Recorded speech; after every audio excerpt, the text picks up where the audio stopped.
What's up, guys? So today I'm going to talk to you about the LG Ultrafine 5K. I've had this computer for the last few years, and today is just my long-term review of it. I'm just kind of comparing it to the Studio Display by Apple, and if you should still consider the LG Ultrafine after all of these years. Right now, there's a lot of monitors on the market for Apple, and we have some upcoming computers for Apple. But if you're already going to decide on a computer, I highly recommend either the 5K Ultrafine or Apple's Studio Display.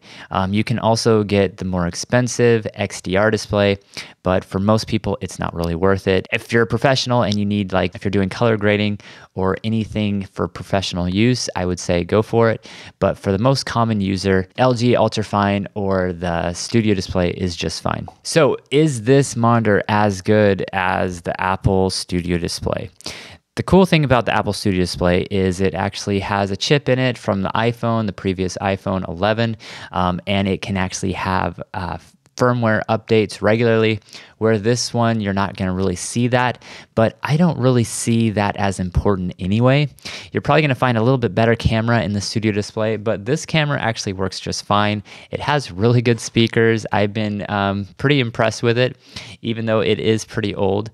I have had just a few issues that I'll get into later with this monitor, but for the most part, it's very color accurate, and then you can also calibrate it if you need to make it more color accurate. And then I would say it is just pretty similar in almost every way to the Apple Studio Display. It has 4 USB ports on the back that you can use. It uses Thunderbolt to connect to your peripherals, and it's been an awesome external display for my MacBook Pro. I used it on my previous MacBook Air. No hang-up issues whatsoever. If you're using like an M1 chip or an M2 chip, like, this is an excellent monitor for anyone who just needs an external display, and it's one that I just highly recommend. So I would say, is it as good as the Studio Display? Yes. Yes, I would say that it is going to do pretty much everything just as good. It's not going to look as good, and it also has a few things that are even better. So if you look at the base model Studio Display, you're looking about $1,500.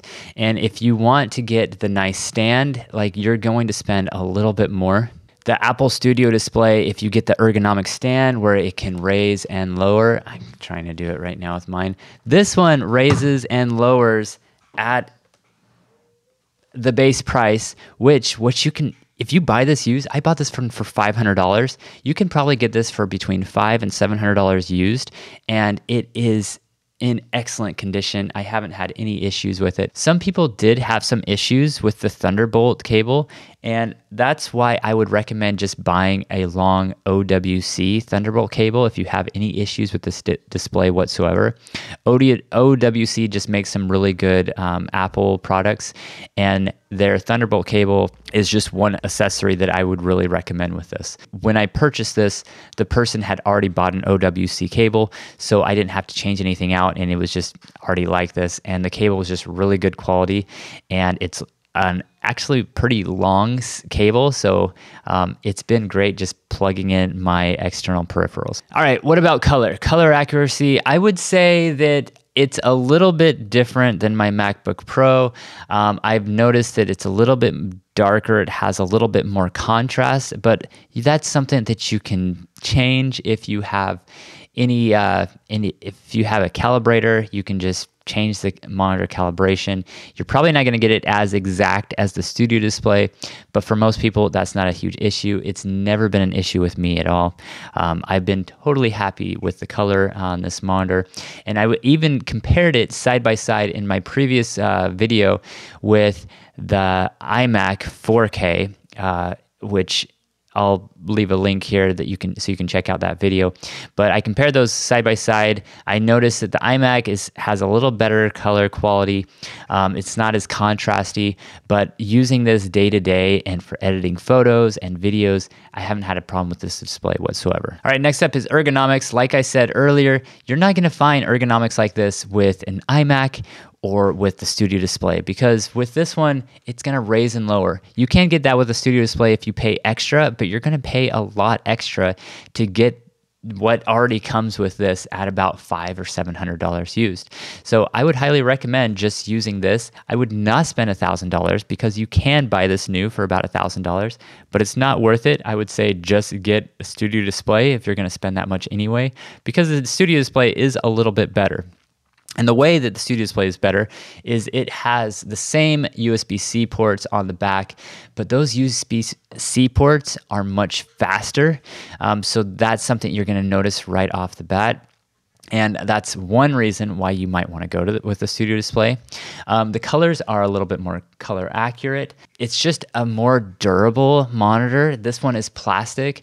And I actually have one of the cons of this monitor I was going to tell you about earlier is, so right at the base of this monitor here there is just a little bit of a gap, and I'm not sure if that's because the previous person like took it apart or something, but there's definitely a gap. That probably wouldn't have happened with a metal display, and so I'm just thinking that they either dropped it or they took it apart and they just couldn't fit everything right.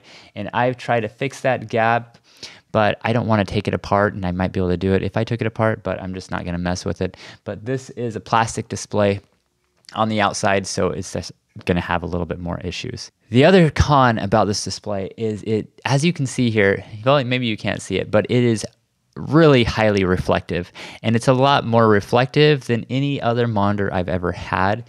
It just reflects all the lights.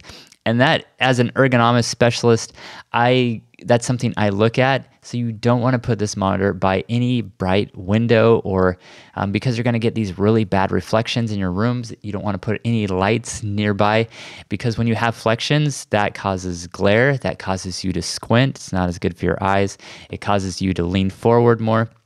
And that's just a huge issue for people that have any back pain or neck pain, and it can also cause those problems.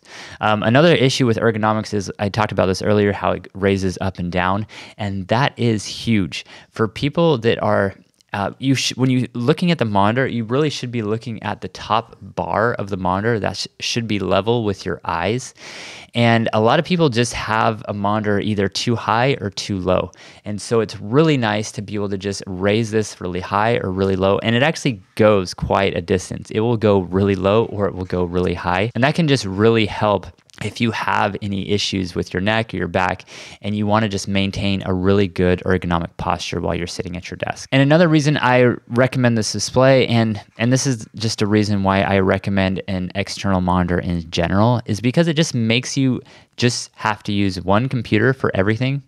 And when you use one computer for everything, it's just so much easier, because in the past I've had my iMac, and then I've had like my iPad or my laptop, and now I just have one computer. I have my MacBook Pro, my older MacBook Pro, it's not the newest model, the 14-inch M1 MacBook Pro, and I just use one computer for everything, and I don't have to bring a hard drive around with me and plug it in and unplug it. I can just do everything on one computer, and it's just so much easier. And so that's why I won't get the Mac Studio, or I won't get like an iMac anymore. I'm just sticking to one computer. I'm gonna always just get a MacBook Pro and an external monitor. And I just have the base MacBook Pro with 512 gigabytes. It's been totally fine. You just, every once in a while, you just have to kind of go through your stuff and delete files or put it on your external storage device. It's been like, it's just the best purchase I've made for my Apple accessories in recent years. So I would say definitely go with the LG monitor if you are looking for an external display. And I would highly recommend just using an external display to improve your ergonomics, because you don't want to be just sitting at your desk or on the couch with your laptop, because that's going to cause muscle fatigue, pain, strain, all those issues that come with having poor ergonomics. Okay, so that's my review of the LG Ultrafine monitor. I would highly recommend it for anyone who's on a budget or just doesn't want to spend a whole lot of money. But I would say if you do have the money, I would say the Apple Studio Display is an awesome alternative. It's better than this one, but it's not by far that much better. And for what you can get with these ones used, I would say definitely go for the LG Ultrafine. All right, guys, I hope you like this video. Please like, subscribe, and I'll see you in that next one. And I hope you have a great day. Thanks.